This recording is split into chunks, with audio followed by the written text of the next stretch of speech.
Supreme কোর্টের নির্দেশে রাজ্যে স্পেশাল এডুকেটর নিয়োগ, সেই স্পেশাল এডুকেটর নিয়োগে এইবারে আপার প্রাইমারির কিছু নিয়ম নীতি নিয়ে আপনাদের সামনে তুলে ধরছি। অর্থাৎ যারা স্পেশাল বিএড আরসিআই থেকে করেছেন, আরও আরসিআই থেকে আরও যে ডিগ্রি আছে বিএড সংক্রান্ত, সেটা যারা করেছেন তারাই কেবল এই পরীক্ষায় বসতে পারবেন।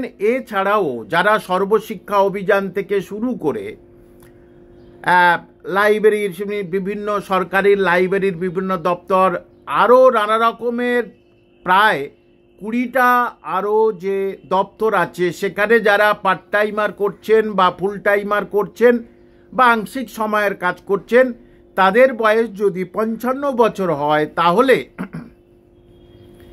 তাদের ওই ডিগ্রি যদি রয়ে যায় তাহলে তারা কিন্তু এখানে আবার পরীক্ষায় বসতে পারে। অর্থাৎ এনসিটি নিয়ম অনুযায়ী যে বা এনসিটির গাইডলাইন অনুযায়ী যে আরসিআই থেকে 1 বছরের বিএড থাকতেই হবে। যারা বিএড করেছেন তাদের যদি আবার এই আরসিআই থেকে 1 বছরের স্পেশাল এডুকেশন থাকে ফর বিএড, তাহলে তারা এই পরীক্ষায় বসতে পারে। সুতরাং এটা আবার একটা বিএড প্রার্থীদের যারা আপার প্রাইমারি চান্স পায়নি তাদের জন্য সুবর্ণ সুযোগ, যদি তাদের আরসিআই থেকে বিএড স্পেশাল বিএড থেকে থাকে। এবং এর সঙ্গে সঙ্গে প্রাইমারির যে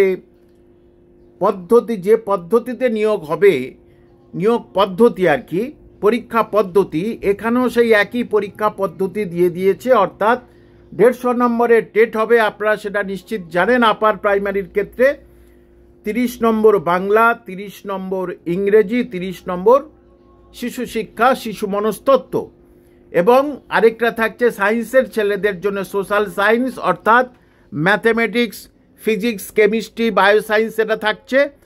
আর যারা আর্টসের ছেলে সোশ্যাল স্টাডিজ, তাদের ক্ষেত্রে ইতিহাস, ভূগোল, সংবিধান, অর্থনীতি ইত্যাদির উপরে 60 নম্বরের পরীক্ষা থাকবে।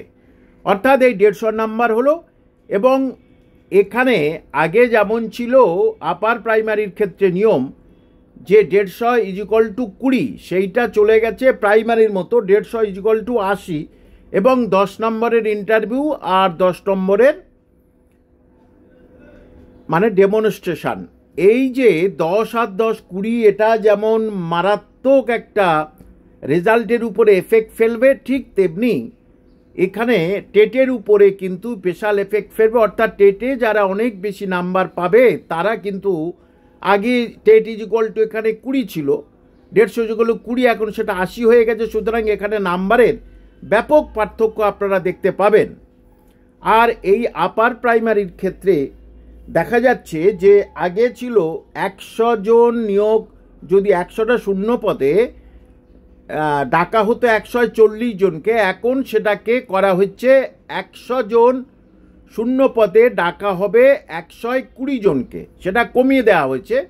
এবং যেটা বলা হচ্ছে যে নিয়ম অনুযায়ী আগে ছিল যে 100 জন শূন্য পদে প্রতি 10 জনে 1 জন করে রিজার্ভে থাকবে। অর্থাৎ 100 শূন্যপদ হলে 10 জন হচ্ছে রিজার্ভে নেওয়া হবে, অর্থাৎ 110 জনের প্যানেল দেওয়া হবে।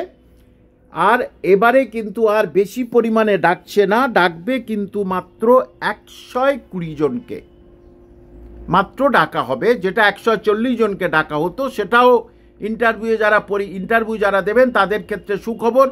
সুতরাং যারা স্পেশাল এডুকেশন আছেন তারা কিন্তু বাড়িতে প্রস্তুতি শুরু করে দিন। এবং এখানে শূন্যপদ ভালোই থাকবে, কারণ দেখা যাচ্ছে হাই স্কুলে প্রতি 15 জন স্টুডেন্টের প্রতি 1 জন নিয়োগ হবে, প্রতি 15 জন স্টুডেন্ট 1 জন, সেখানে শূন্যপদ ভালোই পাবেন আপনারা। এবং দেখা যাচ্ছে যে এটা আপনারা নিজেরাই কিন্তু গেজেট দেখুন, সবার সব কথা বিশ্বাস করবেন না, আপনারা সেটা নিজেরাই গেজেট দেখুন। যারা ইংরাজি জানে তাদের কাছ থেকে বাংলাটা বুঝে নিন।